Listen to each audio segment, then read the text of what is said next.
lalu berusaha menyimpan sesuatu yang bisa membawa manfaat, baik untuk dirinya, untuk anak cucunya, maupun untuk keluarganya, untuk masa kini dan masa depannya. Kadang simpanan itu berbentuk uang, kadang berupa tanah, lain saat berbentuk pabrik, dan lain sebagainya. Sementara masa depan yang paling pasti adalah akhirat. Jika untuk masa depan dunia kita rela memeras keringat, membanting tulang, pergi pagi dan pulang petang, menyimpan uang, menyimpan tanah, menyimpan pabrik, pernahkah kita merenung jika satu saat kiamat datang, kita dibangkitkan dari kubur masing-masing, berdiri di padang mahsyar untuk mempertanggungjawabkan seluruh kegiatan hidup kita di dunia ini, lalu kita akan menuju ke alam akhirat.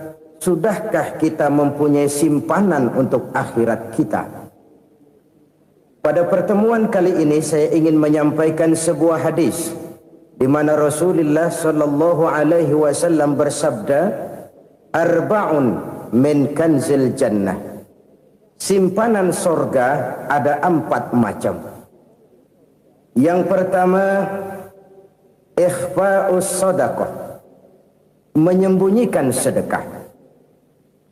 Saudara-saudara kaum muslimin, sebagaimana yang kita maklum bahwa Allah Subhanahu wa taala melebihkan sebagian rezeki dari kita terhadap yang lain. Ada yang kaya, ada yang setengah kaya, ada yang miskin, ada yang setengah miskin, dan selanjutnya. Ada yang gajinya kecil tapi penghasilannya gede. Ada yang penghasilannya gede tapi enggak punya gaji. Ada juga yang memang gajinya gede dan penghasilannya gede. Kelebihan rezeki merupakan sunnatullah dan tidak harus membuat kita merasa lebih dari yang lain. Bahkan sebaliknya, kelebihan itu harus membuat kita ringan tangan untuk menolong mereka yang memang memerlukan pertolongan. Kalau saudara diberikan ilmu, maka pertanyaan akhirat cuma satu: ilmumu kau amalkan untuk apa? Kalau saudara diberikan umur yang panjang, pengadilan akhirat juga bertanya satu: umurmu kau habiskan di mana? Tapi kalau saudara diberikan harta, pengadilan akhirat akan bertanya 2: hartamu kau dapat dari mana? Kau belanjakan kemana? Dari mananya ditanya dan kemananya juga ditanya. Oleh karena kita akan dimintakan pertanggungan jawab, maka amanah yang bernama harta ini harus kita gunakan dengan sebaik-baiknya. Ada penggunaan yang merupakan kewajiban, itu zakat namanya. Ada penggunaan yang sewaktu-waktu, itu infak namanya. Ada yang lebih sewaktu-waktu lagi, dan itu sedekah namanya. Zakat dia terikat oleh haul dan nisab, oleh putaran batas waktu dan ukuran dari harta itu sendiri. Sedangkan infak terikat oleh situasi dan kondisi perekonomian seseorang. Sedangkan sedekah tidak terikat dengan apapun. Dalam kondisi seperti apapun kita bisa melakukan sedekah dengan yang terkecil sekalipun. Sampai-sampai Rasulullah sallallahu alaihi wasallam mengajarkan, la tahqiranna minal ma'rufi syai'an walau an talqa akhaka biwajhin talik. Atau ada hadis, tabassumuka fi wajhi akhika laka shadaqah. Senyumanmu kepada temanmu adalah sedekah. Jadi untuk melakukan sedekah tidak harus dalam berbentuk uang.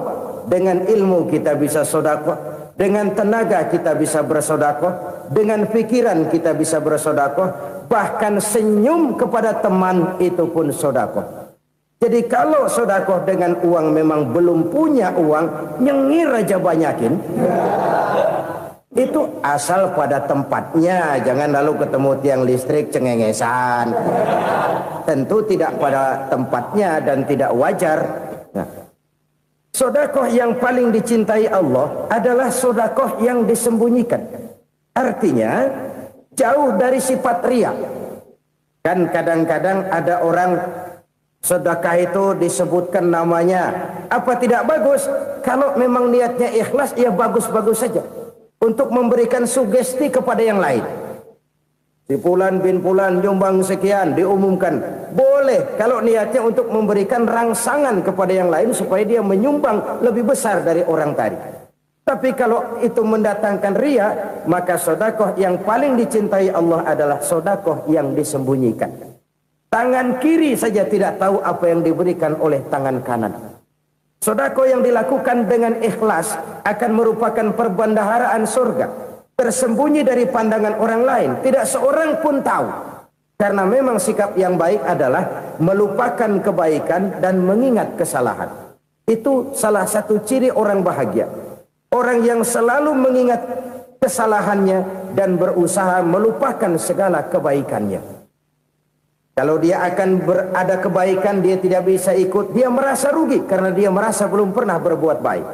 Tapi kalau akan melakukan kesalahan baru, dia ingat kesalahan yang sudah-sudah, sehingga terhalang baginya untuk melakukan satu kesalahan baru.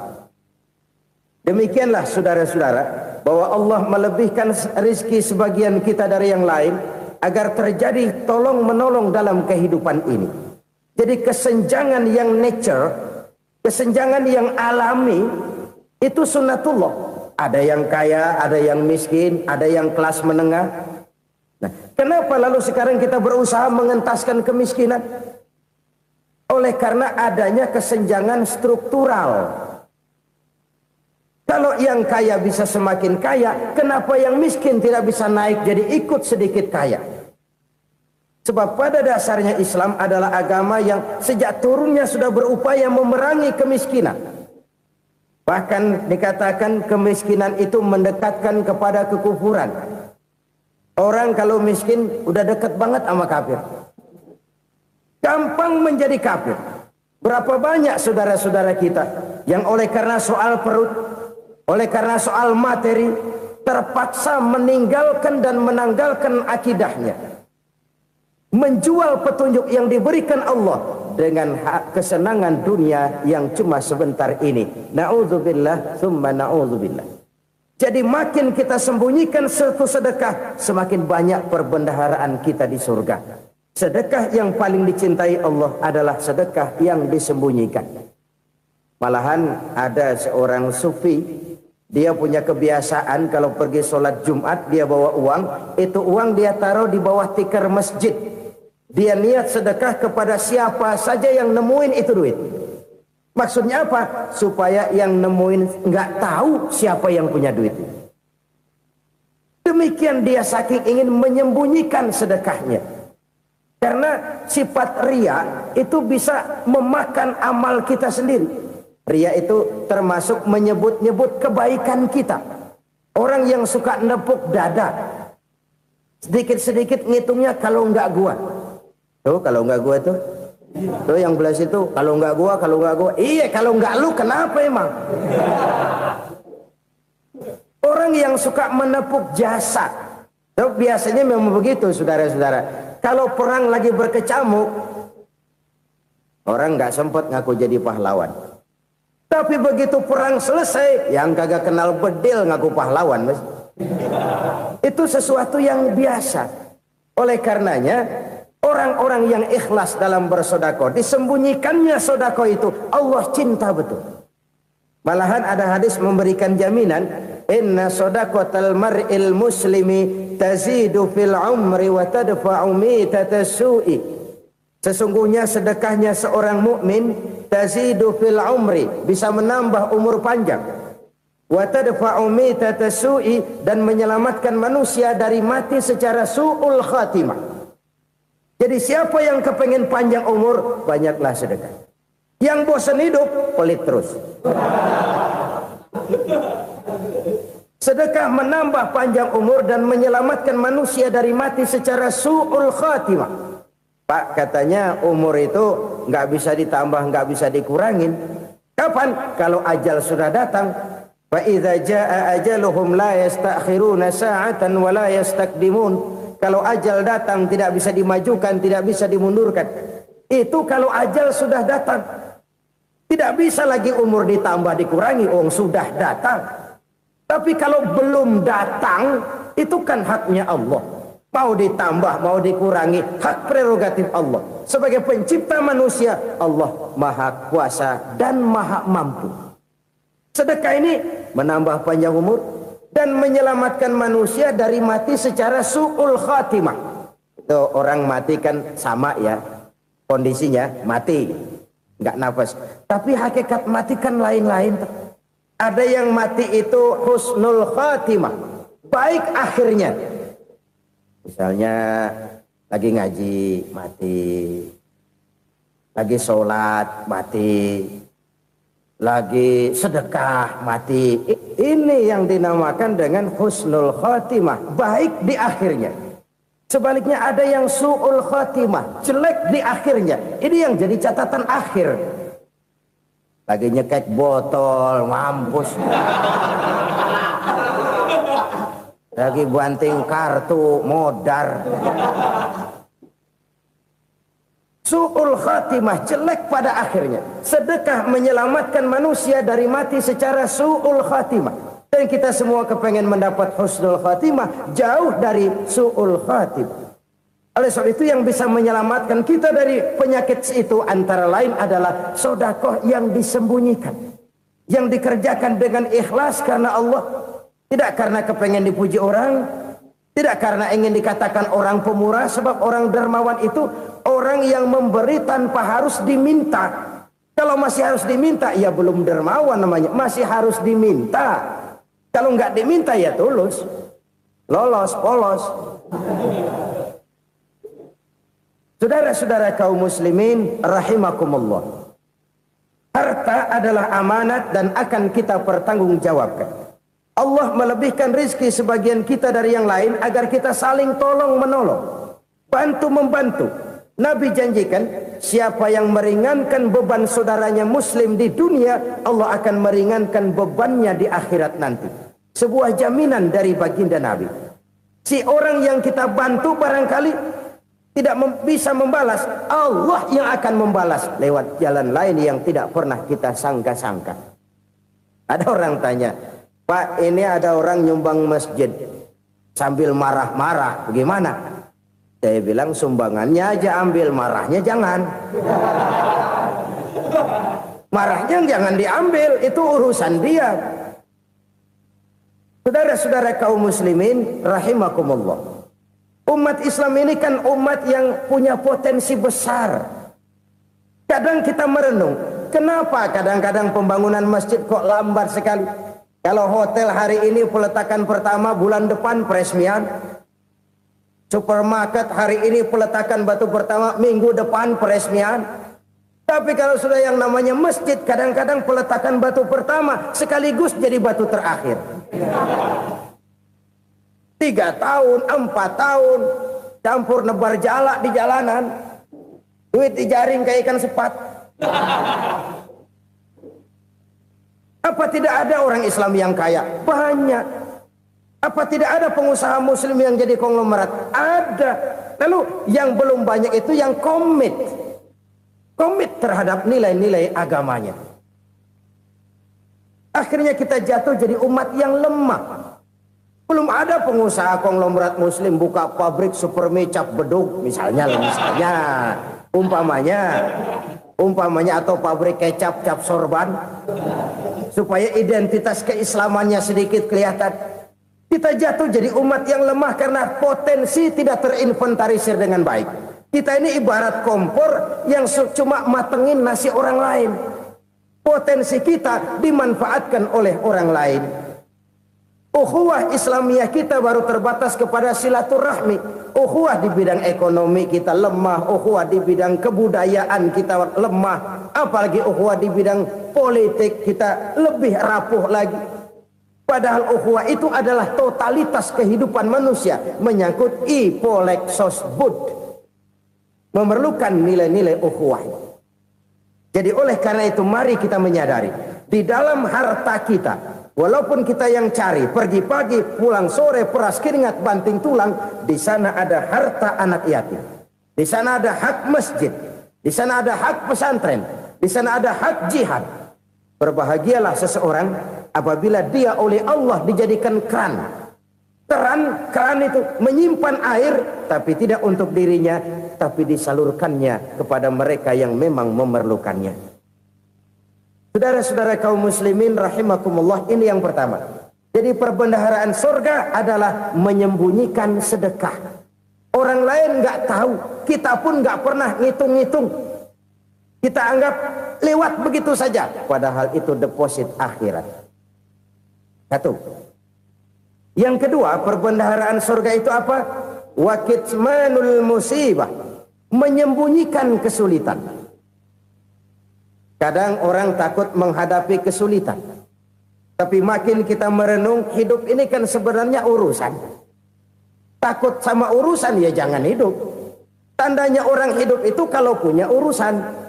Urusan melupakan problem. Problem sering menimbulkan kesulitan. Kesulitan bukan untuk ditakuti, tapi untuk diatasi dan dicarikan jalan keluarnya. Siapa sih orangnya yang nggak pernah sulit-sulit? Makin tinggi status sosialnya, makin gede urusannya. Makin tinggi kualitas imannya, makin berat tingkat kesulitannya. Cuma memang yang namanya enak itu seperti pelangi. Biang lala itu nggak pernah di atas kepala kita, di atas kepala orang melulu. Lo sih enak lo, kata kita. Dia juga bilang, yang enak kan lo. Pelangi itu nggak pernah di atas kepala kita. Kata tukang beca, aduh enak ya naik Mercy. Kata tukang beca, apa yang di dalam mobil Mercy? Aduh enak bener tukang beca, di jok ngeringkuk ngorok pulas bener. Saya kamar pakai AC, sejuk, tempat tidur sutra, empuk, alga, spring bed, gula kulik, nggak bisa pulas kalau belum minum Valium, belum tidur. Enak bener tukang beca, di jok ngorok nggak tahu wetan kulon. Si tukang beca bilang yang di Mercy enak, yang di Mercy bilang tukang beca enak. Inilah enak, nggak pernah di atas kepala kita, di atas kepala orang lain melulu enak itu. Nah, saudara-saudara, yang merupakan perbendaharaan surga itu orang yang bisa menyembunyikan kesulitan, baik pribadi ataupun rumah tangga. Nih terutama rumah tangga yang jadi soalnya. Kadang-kadang kita ini kalau senang, sebaliknya kalau senang kita diam, kalem aja, cuek.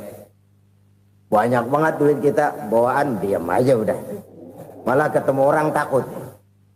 Tapi begitu susah, sekampung tahu. Padahal Nabi mengajarkan perbendaharaan surga itu menyembunyikan musibah, menyembunyikan kesulitan. Kalau enak, cerita sama orang-orang. Kalau nggak enak, rasain sendiri, tekan sendiri, atasin sendiri. Kita kan sebaliknya, senang kita diam, asal lagi susah, paling tidak kita nyari teman buat cerita kesusahan. Siapa orangnya yang nggak pernah susah? Cuma soalnya bagaimana kita mengatasi kesusahan itu sendiri. Begitu juga misalnya kalau orang sudah berumah tangga, itu orang tuanya harus menjadi tempat dia cerita yang enak-enak saja. Yang nggak enak rasain berdua, selesaikan berdua, atasin berdua. Jangan dibalik. Asal senang diam, giliran susah saja. Maknya laporan. Terbalik. Bisa menjaga security informasi. Maka nama bayam keluar diem, malah seluitan. Enak amat lo makan daging ayam. Security informasi. Saudara-saudara kaum muslimin rahimakumullah. Ujian yang terberat itu yang pernah diberikan kepada para nabi, para rasul, para aulia, para ulama. Makin tinggi keimanan, makin berat bentuk kesulitan. Ayo saya kemukakan satu contoh saja. Ada seorang nabi yang kaya, nabi kaya, namanya Nabi Ayub. Iblis kalau orang begini kan keki, ibadahnya rajin, kaya. Nih yang kayak begini susah digodain. Kalau ibadahnya rajin, miskin, kali bisa disogok. Sini imannya mantap, ibadahnya rajin, kaya, nabi lagi. Oh, tapi namanya iblis nggak kurang akal. laporan. Tuhan, kenapa Les? Ya ini bahasa saya, bahasa Qur'annya sih nggak gitu. Itu hambamu yang namanya Ayub, dia rajin ibadah cuma karena dikasih kaya aja. Coba kasih miskin dia, berhenti dia sembahyang. Ah, kamu bisa aja. Saya tahu Ayub itu hambaku yang ikhlas. Saya buktiin Tuhan, silahkan. Dibuktiin lah, iblis turun ke alam ini. Yang mula-mula dia lakukan, dia rusak sawah ladang Nabi Ayub. Dia binasakan binatang ternak Nabi Ayub. Sehingga dalam waktu singkat, jatuhlah Nabi Ayub dari orang paling kaya, jadi orang paling miskin. Beliau masih ibadah di mihrab dalam masjid. Datang iblis. Saudara Ayub, ya. Lagi ngapain? Ibadah. Nyembah Allah, nyembah Allah. Oh, percuma. Kenapa? Tuhan yang ente sembah nih, dia udah bikin miskin ente. Sawah ladang ente hancur lebur, binatang ternak binasa. Sekarang ente jadi orang paling miskin. Ngapain nyembah Tuhan kayak begitu? Tekor. Udah berhenti dah ibadah, berhenti ibadah. Ini iblis sama Tuhan laporannya lain, yang dikerjakan kepada Nabi Ayub juga lain. Benar begitu iblis, kata Nabi Ayub. Iya, sawah ladang saya habis, buras. Binatang ternak saya binasa, binasa. Saya miskin, bangpak. Apa jawab Nabi Ayub? Bukan innalillahi, ini hebat. Alhamdulillahillazi a'tani wa akhza minni. Segala puji bagi Allah yang telah memberikan harta kepada saya dan sekarang mengambilnya lagi. Alhamdulillah. Allah yang ngasih, Allah yang ambil. Itu mah urusan Allah. Iblis cuman ibadah jalan terus, sujud lagi Nabi Ayub. Iblis seleher gondok banget. Dasar Nabi nggak mempan dia apa-apain. Miskin malah alhamdulillah. Allah yang ngasih, Allah yang ambil. Jadi kalau kita tidak komit, kita tidak terikat kepada kaya, miskin, senang, susah, apa yang bisa bikin kita susah? Jadikan kekayaan, kemiskinan, jadikan senang susah sebagai anak buah yang bisa kita atur. Jangan kekayaan ngatur kita, jangan kemiskinan ngatur kita. Kita yang harus mengatur mereka. Senang susah, kaya, miskin, bahagia, sengsara, jadikan itu anak buah yang bisa kita atur.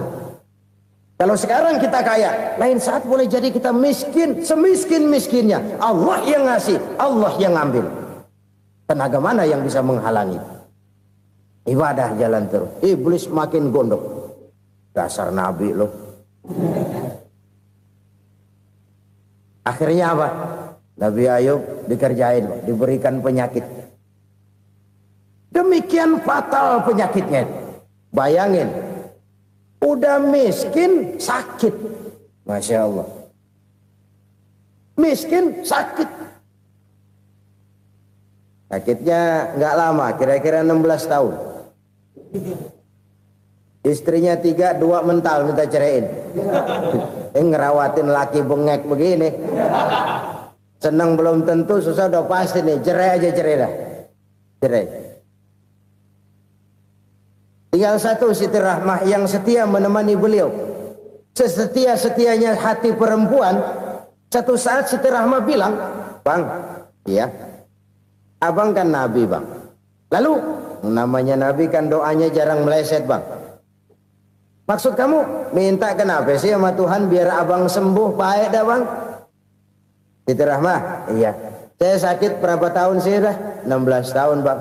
Sebelum ini saya sehat berapa tahun? Ya kira-kira 60 tahun, Bang. Nah, coba ente banding-bandingin, Rahmah. Saya dikasih sehat 60 tahun, dikasih sakit 16 tahun. Sudah nggak sabar mau doa kepada Allah minta sembuh. Saya malu kepada Allah. Diuji dengan yang luar biasa seperti ini, tidak mengganggu stabilitas kehambaannya. Dia tetap menghamba kepada Allah Subhanahu wa ta'ala. Saudara-saudara kaum muslimin rahimakumullah. Kunci menghadapi kesulitan itu apa? Allah jelaskan dalam satu ayat, wa basyiris sabirin alladzina iza asabathum musibah qalu inna lillahi wa inna ilaihi raji'un. Gembirakan orang-orang yang sabar. Siapa mereka itu?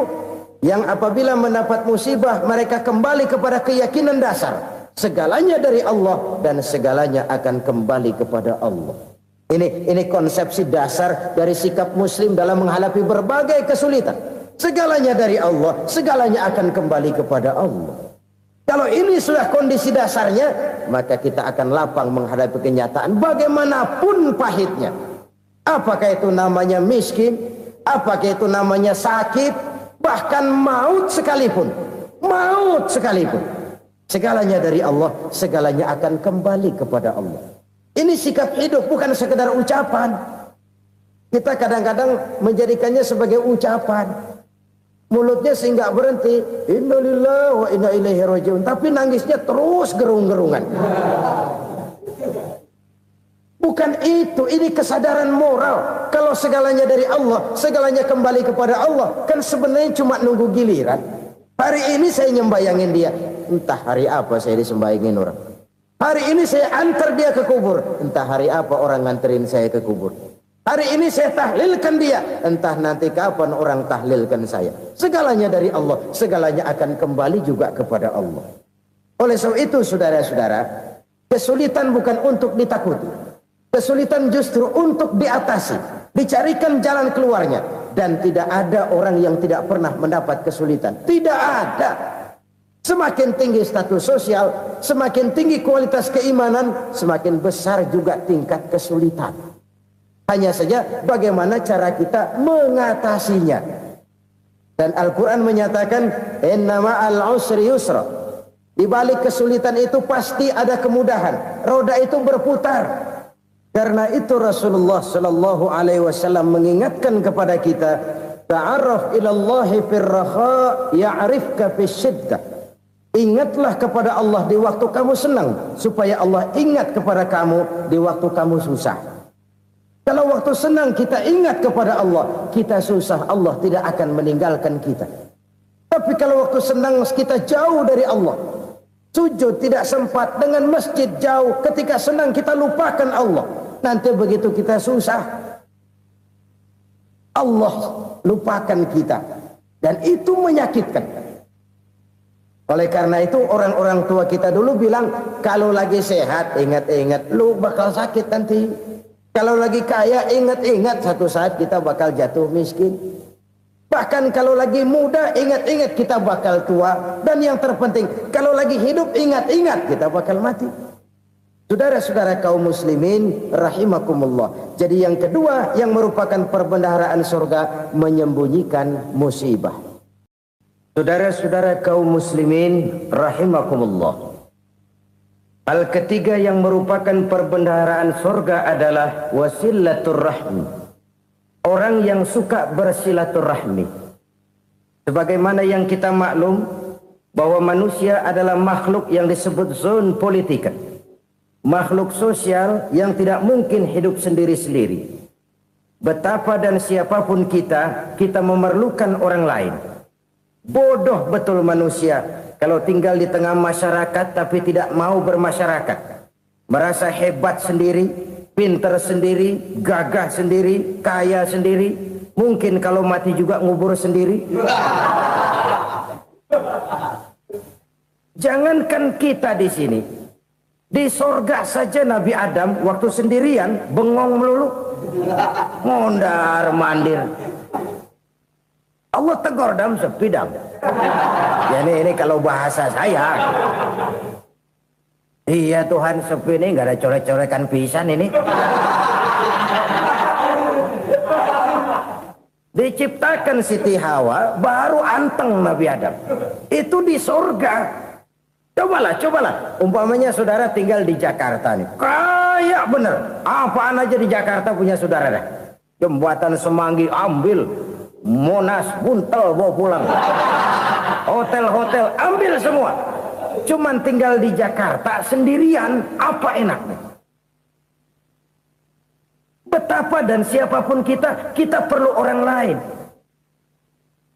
Tidak ada seorang pun yang bisa memenuhi kebutuhan hidupnya secara sendiri-sendiri. Nah, Islam telah menyelamatkan manusia dari ras diskriminasi. Mengikat manusia dengan persaudaraan yang berlandaskan kepada akidah. Karena itu dianjurkan bersilaturahmi. Bahkan Nabi menyatakan, man arada ayyubsata lahu fi rizqihi wa yunsa'a fi atharihi falyasil rahimah. Siapa yang kepengen diluaskan rezekinya dan dipanjangkan usianya, banyaklah ia bersilaturahmi. Siapa yang kepengen dimudahkan rezekinya, hendaknya ia banyak bersilaturahmi. Kalau banyak teman, kesulitan kan paling tidak ada tempat cerita. Udah susah sendirian, kita pikirin diri, nggak ada tempat tukar pikiran. Cepet banget sama bengek. Dilawan sendiri. Nah, secara makro kita bisa berkata, tidak mungkin ada kemenangan kalau tidak ada kekuatan.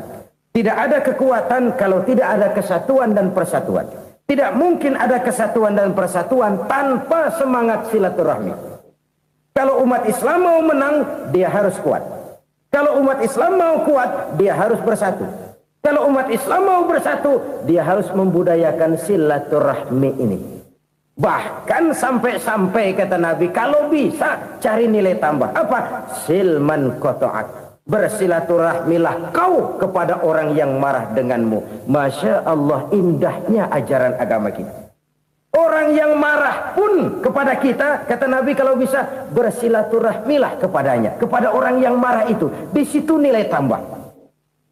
Cuman jujur nih hadis, ngucapinnya gampang, ngamalinnya yang berat banget. Orang marah sama kita, kita disuruh silaturahmi, ada apa malu? Lu marah, ada gua marahan lagi, gue pikirin. Saudara-saudara kaum muslimin rahimakumullah. Tapi ini yang diajarkan, bahkan ini yang dicontohkan oleh baginda Rasul. Bagaimana begitu mudah, misalnya satu saat Abu Jahal ini ngatur strategi bagaimana bikin Muhammad celaka. Dia gali lubang di depan tempat tidurnya. Dia tutupin daun korma. Terus dia panggil seseorang, ke sini. Kasih tahu Muhammad, pamannya sakit keras, minta ditengokin. Berangkat orang ini ke sana. Muhammad, labbaik. Pamanmu sakit keras, dia minta ditengokin. Baik, saya akan datang menjenguk beliau. Berangkatlah Nabi ke rumah Abu Jahal tanpa prasangka apapun. Abu Jahal udah pasang setil, selimut 3 rangkap setengah dia pakai, persis kayak orang meriang. Tapi sembari ngintip dari balik selimut, begitu Muhammad buka pintu, nah masuk perangkap nih. Muhammad jalan menuju tempat pembaringan. Makin lama makin dekat, makin lama makin dekat, makin dekat ke lubang yang dipasang oleh Abu Jahal itu. Dalam hati Abu Jahal, terus dah jatuh, mampus dah lo ini. Mampus lo hari ini nih.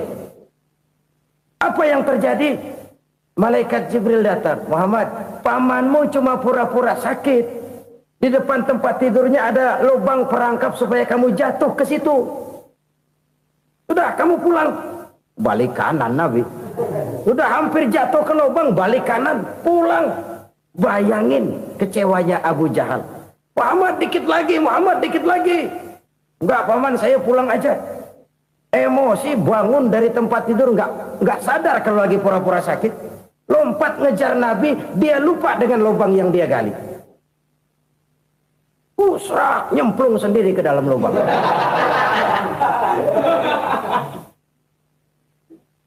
Nabi terus berlalu. Ini terjadi keanehan. Jatuh ke lubang yang dia gali itu sebenarnya nggak terlalu dalam ya, antara 3-4 meteran lah. Tolong saya jatuh ke lubang ini. Datanglah pelayan-pelayannya itu. Angkat saya dari sini. Oh, yang ngulurin tambang. Satu gulung, belum juga nyampe itu tambah. Kurang, beli lagi ke warung. Sambung, ulur lagi, nggak juga bisa sampai. Wah, ini kerjaan Muhammad ini. Tolong, siapa salah seorang kamu ke rumah Muhammad, kasih tahu encangnya kecebur.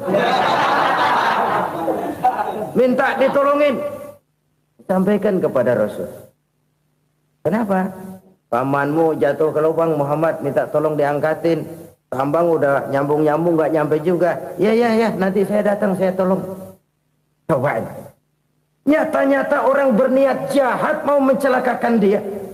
Datang dia menolong. Ini yang disebut air tuba dibalas air susu ya ini. Bukan sebaliknya. Air tuba dibalas air susu. Paman, kecebur ya? Iya Muhammad, tolong ini. Pegang tangan saya. Nabi ulurkan tangannya. Nyampe. Dipegang oleh Abu Jahal. Diangkat ke atas.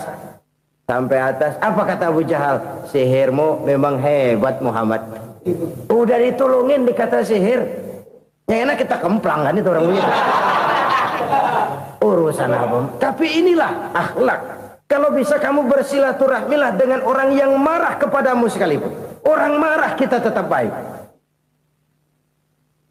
So, kalau kita berbuat baik sama orang yang memang baik, rasanya sih biasa-biasa aja.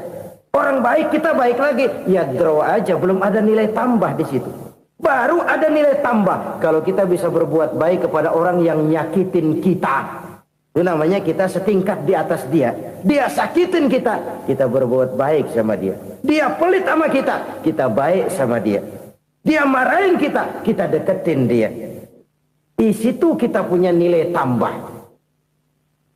Jadi siapa yang ingin diluaskan rezekinya kata Nabi dan dipanjangkan umurnya, hendaklah ia banyak-banyak bersilaturahmi. Sederhana sebenarnya silaturahmi. Tapi silaturahmi membangkitkan semangat kesatuan dan persatuan. Kesatuan dan persatuan melahirkan kekuatan. Dalam matematika, 1 ditambah 1 pasti 2. Tapi di tengah masyarakat, 1 orang takut ditambah 1 orang takut, hasilnya jadi 2 orang setengah berani. Kenapa setengah berani? Karena udah berdua.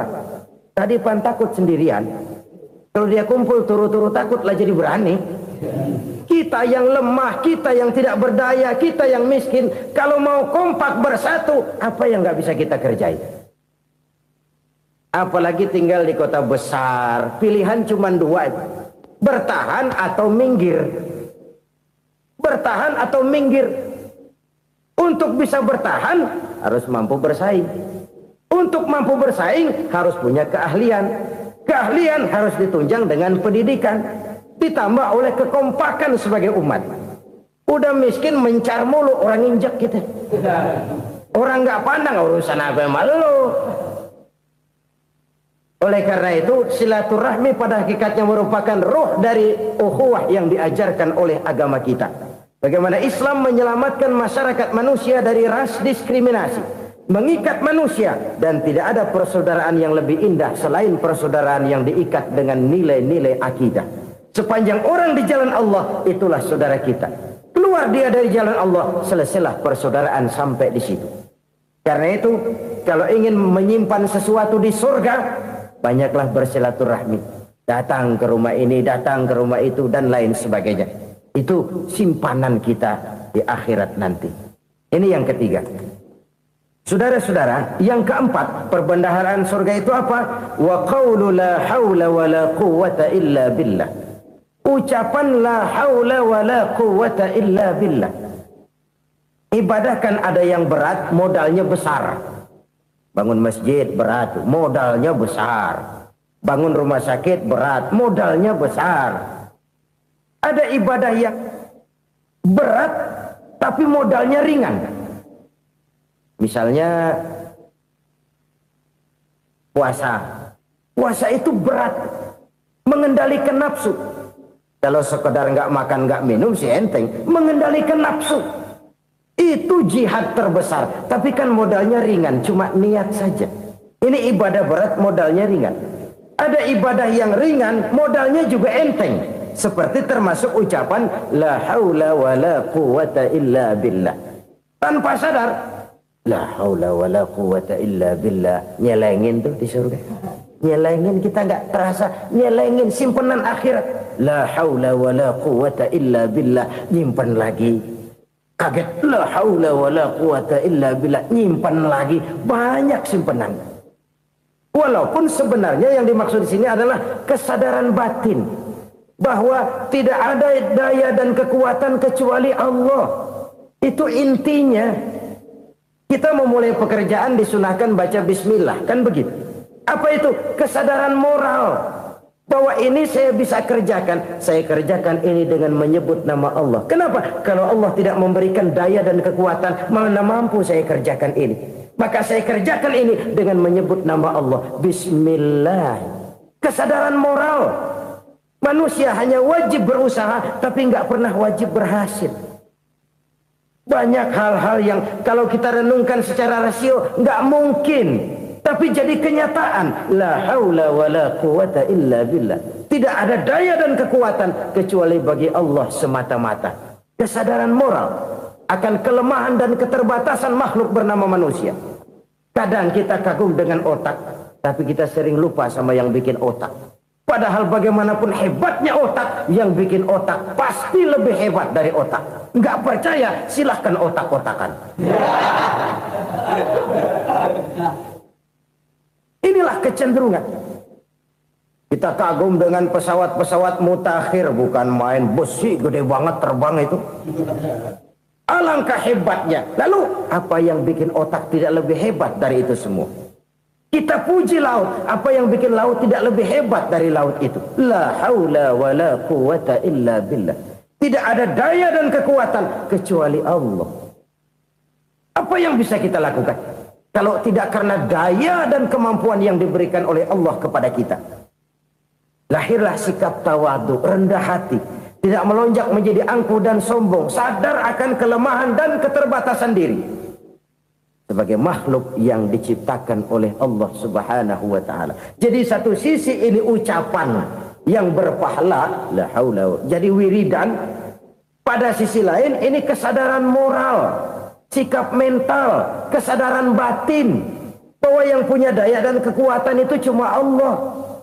Kita nggak pantas untuk sombong, sebab sombong itu pakaiannya Allah. Kita nggak sedang pakai pakaian Allah, kegedean. Dan makin kita renungi, makin terbentur. Apa sih yang bisa kita sombongin? Kita mau sombong apa? Kaya,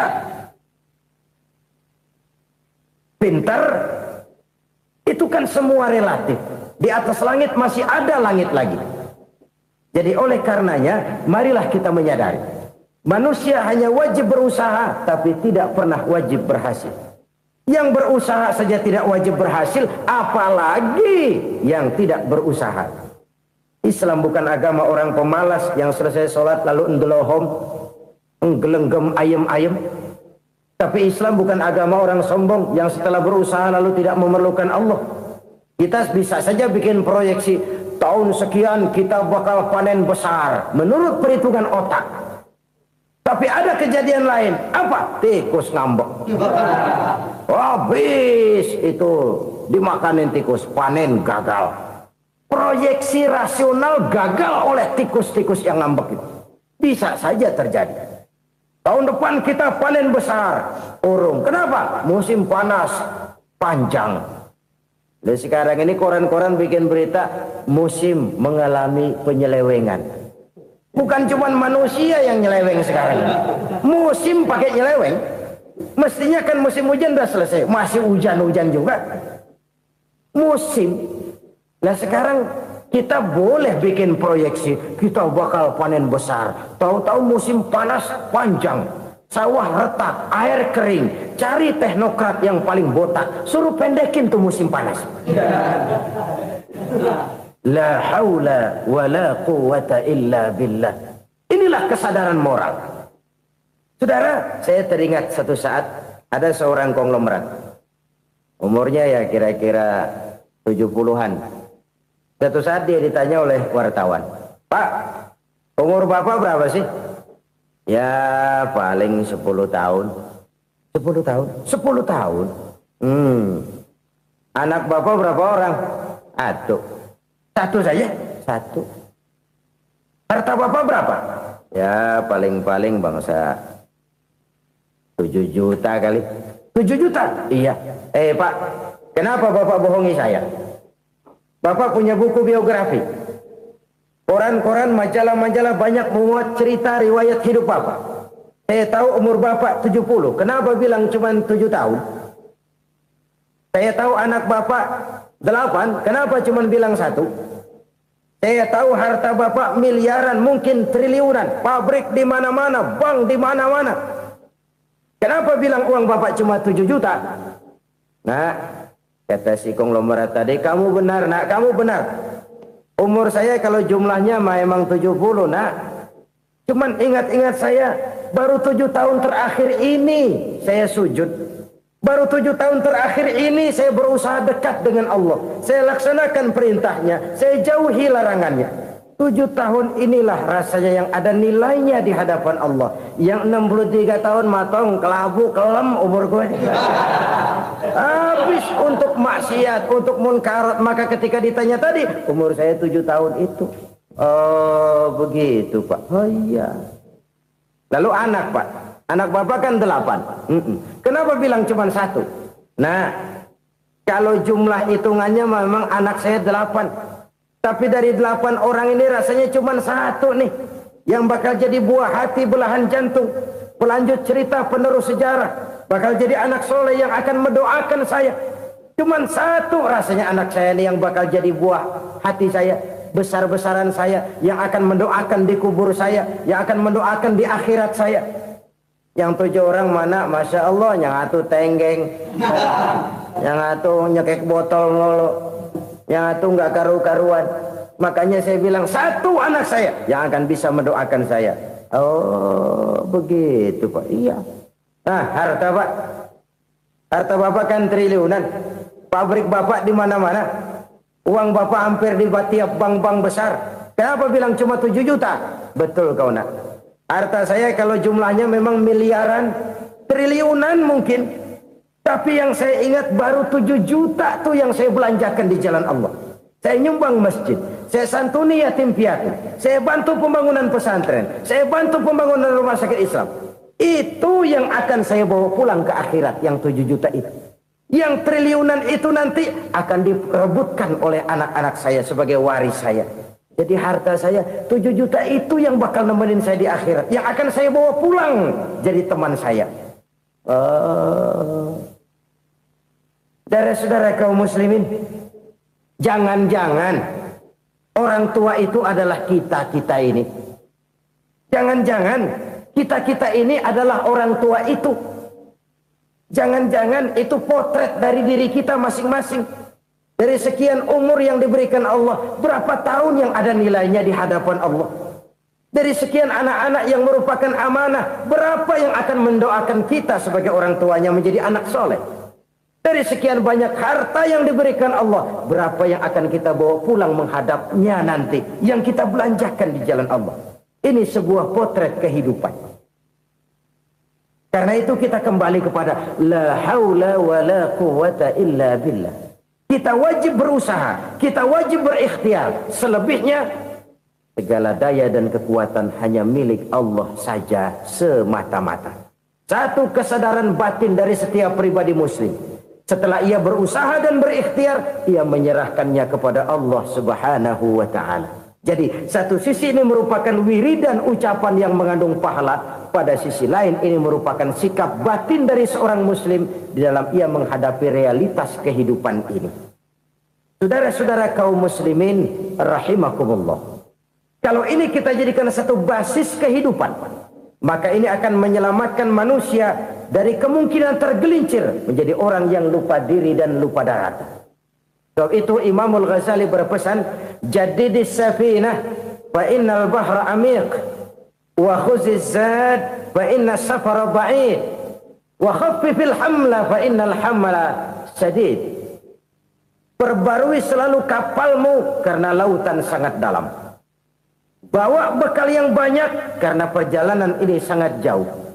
Ringankan beban karena kebanyakan beban akan menyakitkan. Alangkah indah kalimat ini, alangkah dalam makna yang terkandung di sana. Perbarui selalu kapalmu karena lautan sangat dalam. Apa artinya ini? Jaga mentalmu baik-baik. Pelihara imanmu baik-baik. Karena hidup penuh cobaan. Seperti lautan. Kita kalau berlayar di lautan kan kadang-kadang tenang. Angin bertiup sepoi-sepoi basah. Jika malam datang bintang gemintang bertabur menghias cakrawala. Rembulan memantulkan sinarnya dengan indah.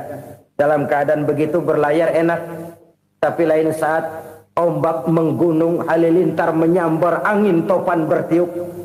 Berapa banyak sudah saudara-saudara kita yang tenggelam di lautan dunia tanpa sadar bahwa dia belum sampai kepada pantai yang akan dituju. Berapa banyak sudah saudara-saudara kita yang tenggelam di lautan dunia ini tanpa sempat bangkit lagi. Dia menyangka sudah sampai kepada tujuannya. Hati-hati kapal jangan sampai bocor karena lautan sangat dalam. Iman ini jaga baik-baik karena hidup penuh dengan ujian. Wa khuzizat fa inna safara ba'id. Bawa bekal yang banyak karena perjalanan sangat jauh. Saudara mau ke Bandung, bawa duit. Saudara mau ke Surabaya, banyakan lagi duitnya.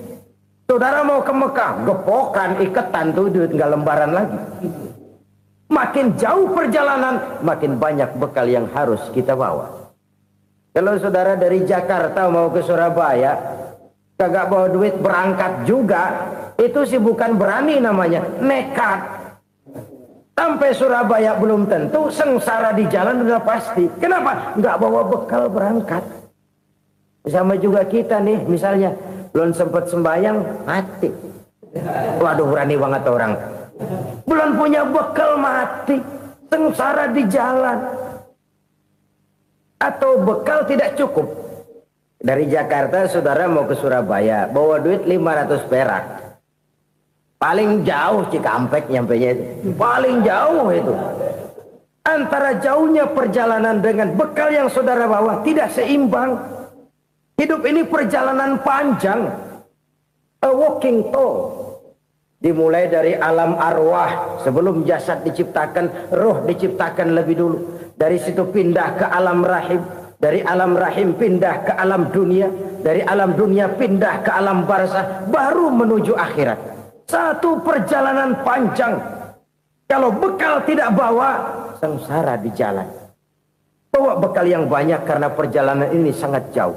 Wa khaffifil hamla, ringankan beban karena beban itu cuma akan menyulitkan. Kalau bekal itu sih keperluan, tapi beban nggak kita perluin, cuma ngeberat-beratin. Apa ini beban? Dosa, kecurangan, kebatilan, kesoliman, ketidakadilan, kesewenang-wenangan. Itu akan jadi beban kita di akhirat. Alangkah celakanya, perjalanan panjang, bekal tidak bawa, beban kelewat banyak, alamat sengsara di jalan. Pahala tidak ada, dosa berlipat ganda. Na'udzubillah, summa na'udzubillah. Kalau kita rangkum nasihat Al-Ghazali dengan kisah si konglomerat tadi, kita akan mengambil kesimpulan. Pertama, bekal terbaik dalam menghadapi gejolak kehidupan ini tidak lain adalah iman. Yang kedua, pahala dan dosa. Dua hal kontroversial. Pahala adalah bekal, dosa adalah beban. Tapi kita sekarang kan tidak begitu terangsang kepada yang abstrak.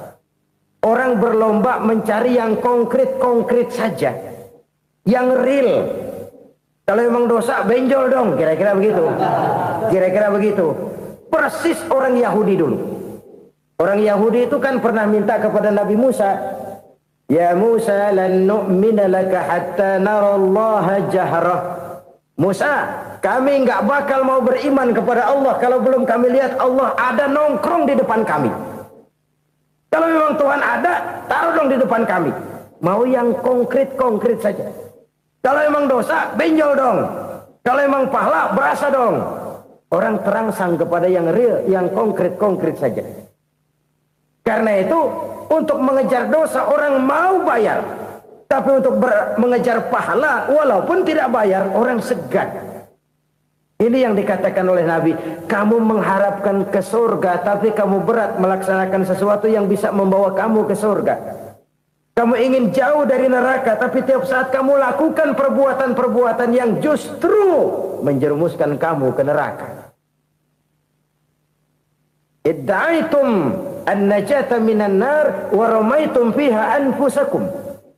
Kamu ingin selamat dari neraka, tapi kamu lemparkan diri kamu ke neraka. Kamu ingin masuk surga, tapi berat sekali kamu melakukan perbuatan-perbuatan yang bisa menyampaikan kamu di surga. Saudara-saudara kaum muslimin rahimakumullah. Jadi hal keempat yang merupakan perbendaharaan surga adalah la haula wa la quwwata illa billah. Satu sisi ini merupakan ucapan yang memperberat timbangan akhirat. Pada sisi lain ini merupakan sikap hidup seorang muslim. Kesadaran batin yang sangat dalam bahwa tidak ada daya dan kekuatan kecuali Allah. Dan itu kita simbolkan pada saat memulai pekerjaan dengan Bismillah. Dengan menyebut nama Allah. Satu kesadaran moral. Saya hanya bisa melakukan ini karena diberikan daya dan kekuatan oleh Allah. Lahirlah sikap tawadu, rendah hati, tidak melonjak menjadi angkuh dan sombong. Saudara-saudara, sampai sini dulu jumpa kita kali ini. Semoga 4 perbendaharaan surga ini dapat kita lakukan, yang kelak akan merupakan bekal kita di kemudian hari nanti. Amin ya rabbal alamin. Terima kasih atas segala perhatian. Mohon maaf atas segala kekurangan. Usikum wa iyaya bitaqwallah. Wassalamu alaikum warahmatullahi wabarakatuh.